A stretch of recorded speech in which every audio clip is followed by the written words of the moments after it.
अधिकार खा रहा है। अगर सरीला में अगर आपकी समाज ज्यादा है तो दिमाग लगाइए कि हमारा थानेदार क्यों नहीं है। अगर पूरे हमीरपुर में अगर ओबीसी एसटी की ज्यादा संख्या है तो दिमाग लगाइए कि यहाँ पर कलेक्टर ब्राह्मण बढ़िया ठाकुर कैसे आ गए जबकि संख्या हमारी है। ये दिमाग लगाना पड़ेगा आपको। क्यों? क्योंकि अगर उस समाज से वो आएंगे तो तुम्हारा हक अधिकार नहीं मिलेगा। क्यों? क्योंकि जब वो खुद अपनी जाति में शादी करके आ रहा है तो वो खुद पहले से जातिवादी है कि नहीं? ये सवाल तो तुम्हारी रक्षा कैसे करेगा? इसलिए ओबीसी का होना चाहिए, यादव बाहुल है तो यादव होना चाहिए, लोधी बाहुल है तो लोधी होना चाहिए, एससी बाहुल है तो एससी होना चाहिए, और ठाकुर ब्राह्मण बाहुल है तो उनके भी होना चाहिए। लेकिन उनकी बाहुलता है कहाँ? बताओ ना मुझे। तो जब बाहुलता नहीं है तो वो क्यों बैठे हैं? और हमारी बाहुलता होने के बाद भी हम क्यों नहीं बैठे हैं? ये सारे जो अधिकार हैं वो 340 अनुच्छेद, 15(4), 16(4) अधिनियम और 46 धारा के अंतर्गत आपको सारे अधिकार मिल रहे हैं साथियों। अरे बताइए, लोधियों ने लड़ाई राम मंदिर की, पिछड़ा वर्ग के पूरे लोगों ने, कम से कम 70% लोगों ने, एक भी मंदिर की कमेटी में, राम मंदिर की कमेटी में मैं विरोध नहीं कर रहा हूँ, सिर्फ तुम्हें आगाह कर रहा हूँ कि तुम्हारे साथ धोखा कैसा होगा। लड़ाई तुम लड़ो, गोलियां तुम खाओ, मरो तुम। और मलाई की बात आती है, ट्रस्ट की बात आती है तो वहां पर एक भी लोधी नहीं, एक भी यादव नहीं, एक भी कुर्मी नहीं, एक भी कुशवाहा नहीं, एक भी साहू नहीं, एक भी दांगी नहीं, ऐसी तमाम 3743 जातियों का एक भी व्यक्ति ट्रस्ट में नहीं है सर। चाहे लोधी हो, चाहे यादव हो, चाहे कुशवाहा हो, सभी को बोला आप तो क्षत्रिय हो। अब खेत में खड़े हो, बनियान भी फटी है और आधी चड्डी भी फटी है, इसके बाद ही बोल रहे तुम तो हम तो क्षत्रिय हैं। जिस दिन जाति जनगणना हो जाएगी उस दिन के बाद ये मुद्दे अपने आप ही आप भूल जाओगे। क्यों? क्योंकि आपको चल जाएगा पता कि भैया लोधी समाज तो इतने % है। फिर आप देखोगे अच्छा विधायक कितने बने, अरे ये तो कम बने, हमारे सांसद कितने बने, ये तो कम है, IAS कितने बने, ये तो कम है। तो आप सड़कों पे उसकी लड़ाई लड़ने लगोगे। इसलिए जगह जगह दुनिया के तमाम मुद्दे पंडाल खड़े किए जाते हैं हमारी माता बहनों को बगलाने के लिए, झूठ पाखंड फैलाने के लिए, ज्यादा कुछ नहीं है। मनुवादी लोग हमारे बुजुर्ग के पैर नहीं छूते, ये व्यवस्था है इस देश के अंदर। लेकिन ये सारी व्यवस्थाओं का तो एक ही है, जाति जनगणना। अगर जाति जनगणना होगी तो जो बार बार आप कहते हैं कि हमारा हक, मतलब कौन कहता है? RSS कहता है कि हमारा सारा हक जो है, मतलब तुम्हारा पिछड़ा वर्ग का, ओबीसी का, मतलब अदर बैकवर्ड क्लास, जिसको डिफाइन किया संविधान में 340 अनुच्छेद में। लेकिन ये बात हमारे लोगों को मालूम नहीं है।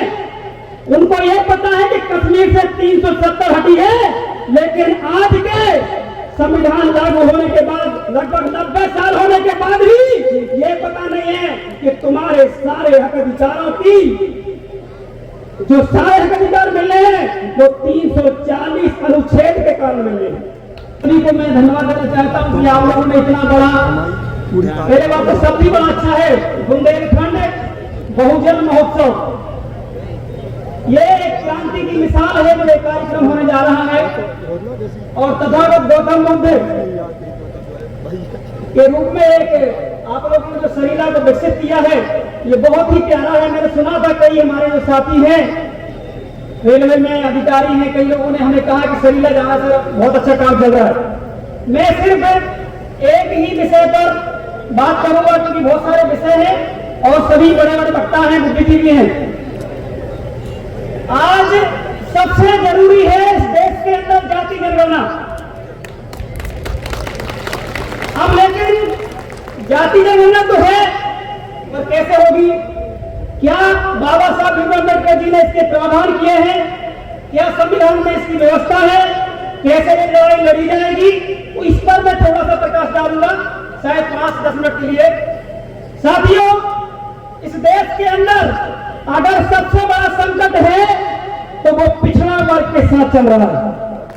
उसको मालूम नहीं है कि हमारी स्थिति क्या है। वो SC ST से लड़ता रहता है, जो उसको गुमराह करके बैठा है धर्म के नाम पे, मनुवादी सिस्टम के नाम पे, उससे कुछ नहीं करता।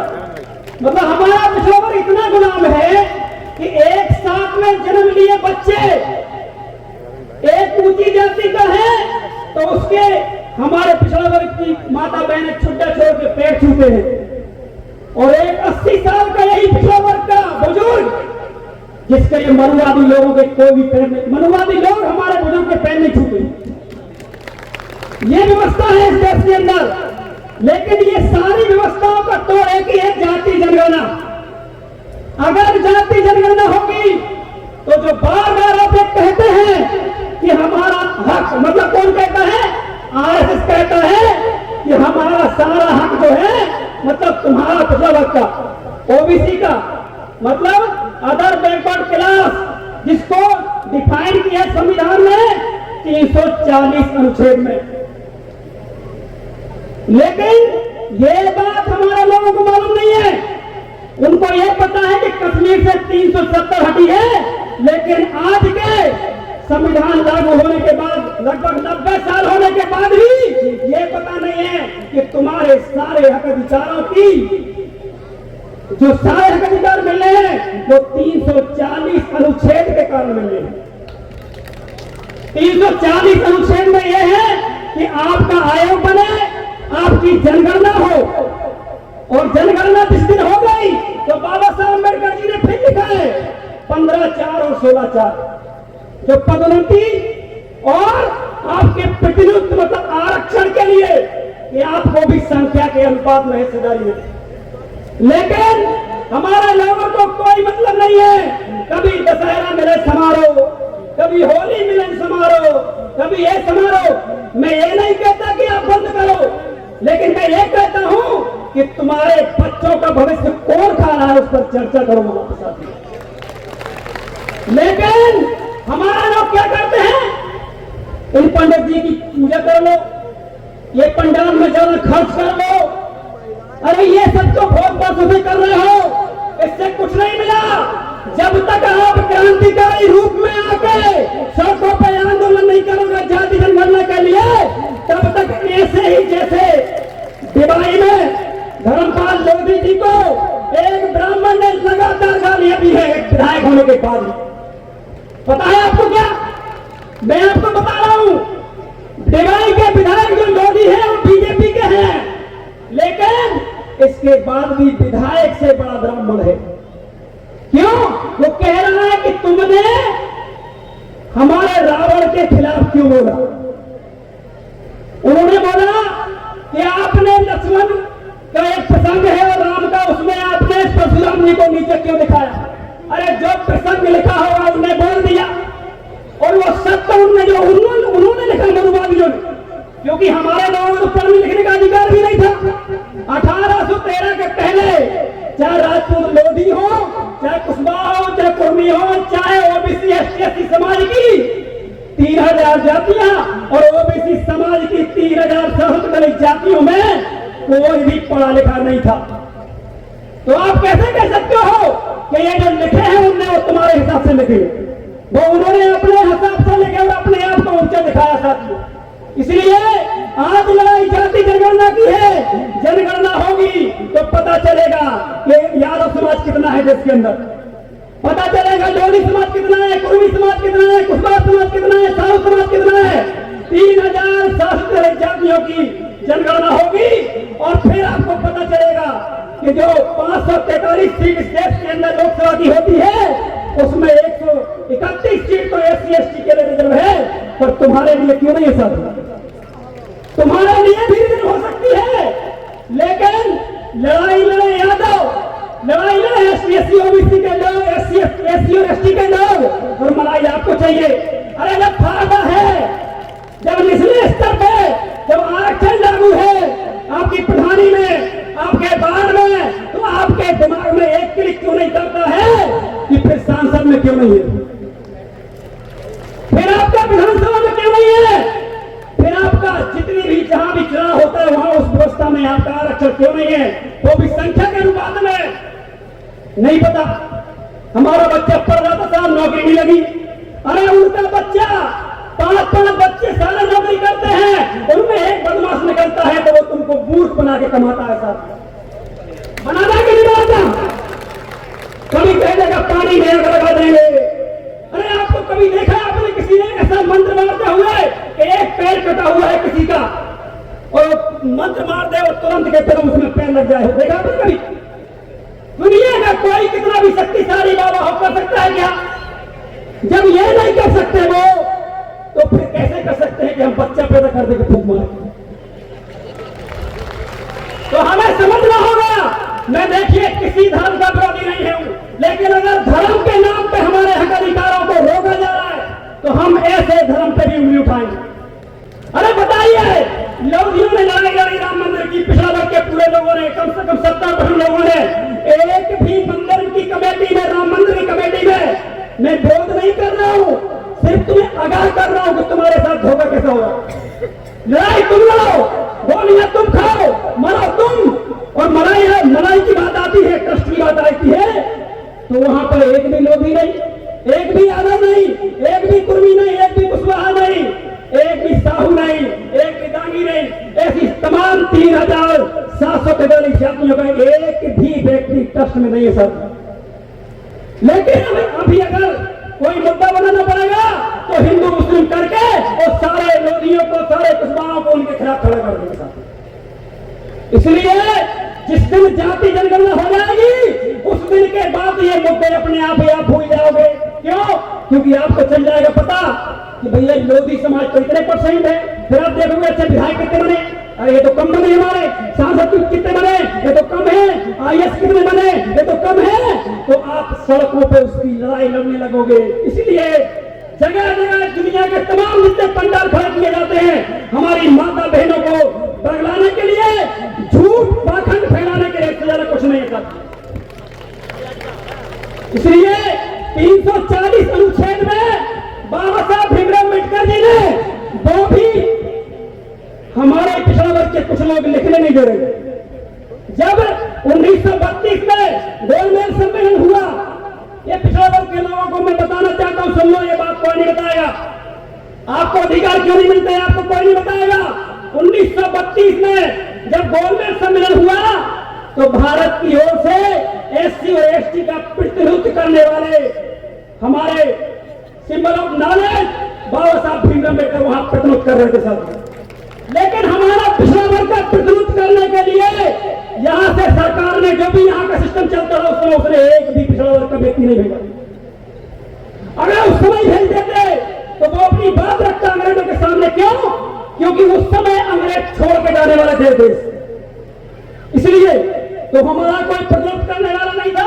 इसलिए इसके बाद साइमन कमीशन को भेजा गया था भारत के अंदर, और साइमन कमीशन को बाबा साहब अम्बेडकर जी ने कहा था कि आप जाइए, पूरे देश के अंदर पिछड़ा वर्ग बहुत ही अति गरीब है और अभी भी शिक्षा कोई कुछ भी नहीं होता।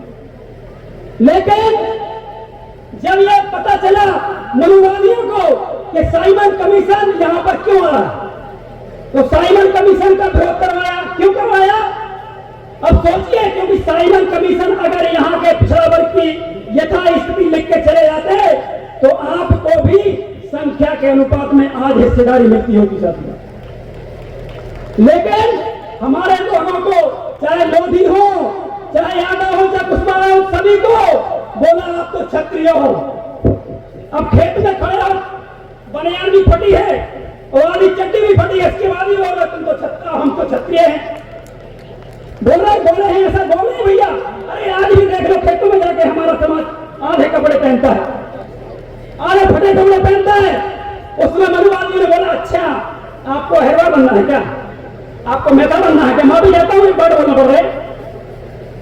तो हमारे वक्त तो चढ़े हुए थे, क्योंकि उनको तो पहले से लोग वर्ण व्यवस्था में बना दिया गया कि आप तो अहिरवार से बड़े हो, आप कुशवाहा से बड़े हो, कुशवाहा लोधी से बड़े हैं, मतलब ऐसे करके लोधी यादव से बड़े हैं, यादव ऐसे करके एक दूसरे को नीचे बना के रखा है और सबसे बड़ा वो खुद बन के बैठा है। बैठा के नहीं बैठा है? तो इस कारण से हमारे लोगों ने साइमन कमीशन को क्या बोला कि साहब हम तो क्षत्रिय हैं। इसलिए मैं ये नहीं कहता जो बलात्कारियों को सजा देगा, जो गरीब कोई भी भुखमरी के खिलाफ लड़ेगा, जो हक अधिकारों के खिलाफ लिए लड़ेगा, वो क्षत्रिय है। आज ध्यान रखना इस बात का। जो आज जज है, जो आज कलेक्टर है, वो क्षत्रिय है। आज की स्थिति में कोई हथियार से लड़ाई नहीं लड़ी जाती है। आपको बाबा साहब भीम अम्बेडकर ने एक ऐसा ग्रंथ दिया है जिससे सारे रास्ते क्लियर होने वाले साथियों, वो है संविधान। इसलिए आपको जब तक अपना इतिहास नहीं पता होगा तब तक आप इतिहास नहीं लिख पाएंगे साथियों। जब आपको मालूम है कि पूरे बुंदेलखंड में जो शिक्षा के मानव थे स्वामी ब्रह्मानंद जी, उन्होंने क्रांति रूपी आंदोलन चलाया जिस कारण शिक्षा की अरज जगी, लेकिन इन लोगों ने उनको जो आगे उनका जो मिशन बढ़ाना चाहिए था वो नहीं बढ़ाया। क्यों? क्योंकि सारे लोग तो आरएसएस जुड़े हुए हैं, सारे लोग ही तो आरएसएस से जुड़े हुए हैं। और आरएसएस क्यों चाहेगा कि ज्योतिबा फुले के नाम के बाद स्वामी ब्रह्मानंद जी का नाम जुड़े शिक्षा के नाम। इसलिए मैं कहना चाहता हूं, पहले मुझे पता नहीं था, हमारे कामकाजी बोले और हमारे कुछ बड़े बड़े आईएएस अधिकारी हैं हमारे एससी समाज के रेलवे में, उनने कहा कहीं भैया पंपलेट से कुछ नहीं होता, आपको जाना पड़ेगा कार्यक्रम। हमने कहा बिल्कुल जाएंगे, कोई दिक्कत नहीं, कामकाजी समिति की कमेटी से हमने कहा बात कर लो आप।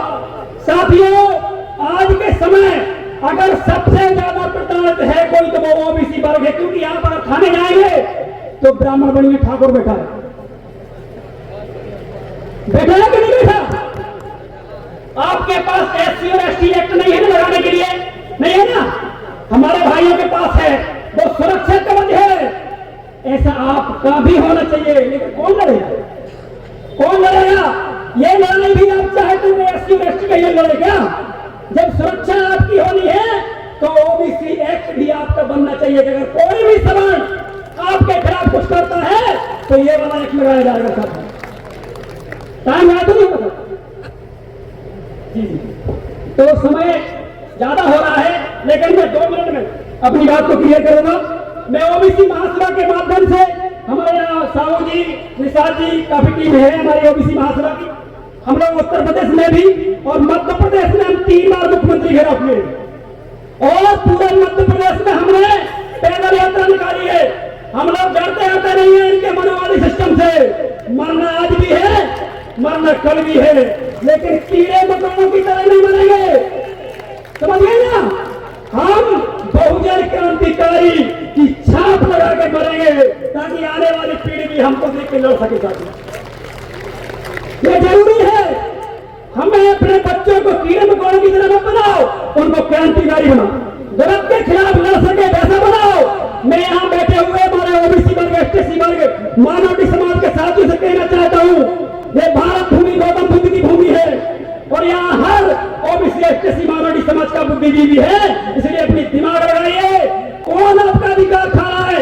अगर शरीरा में अगर आपकी समाज ज्यादा है तो दिमाग लगाइए कि हमारा थानेदार क्यों नहीं है। अगर पूरे हमीरपुर में अगर ओबीसी एसटी की ज्यादा संख्या है तो दिमाग लगाइए कि यहाँ पर कलेक्टर ब्राह्मण बनिए ठाकुर कैसे आ गए जबकि संख्या हमारी है।